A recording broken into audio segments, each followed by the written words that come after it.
傅你好啊。你好啊，Rainbow。咁今年係2024年，屬於龍年啦。咁屬於鼠嘅朋友，佢哋今年嘅健康係如何呢？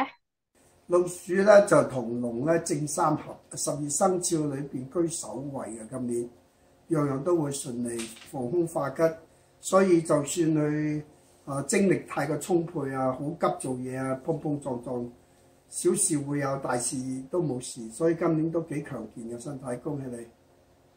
好啊，咁佢哋嘅事業方面又如何呢？事業相當好啦，因為你三合於個太歲爺，樣樣都幫住你，所以做財務有關嘅嘢啦，投資性有關嘅嘢啦，管錢嘅嘢啦，同埋做計劃嘅嘢啦，今年都會好成功。咁屬於鼠嘅朋友嘅財源方面又如何呢？非常之好，凡事都會有個助力，而且佢越係幫得人多咧，反為越係收入高。所以唔怕付出，做老師嘅朋友一定有好嘅回報。明白。咁佢哋嘅婚姻或者感情方面又如何呢？非常好啦，因為三合，如果未結婚嘅可以結婚啦，結咗婚嘅更加恩愛。人緣非常好，就算唔係講婚嫁啦，講對人嘅事業啦，人緣好好，所以會喺呢方面好成功。恭喜發財，身體健康。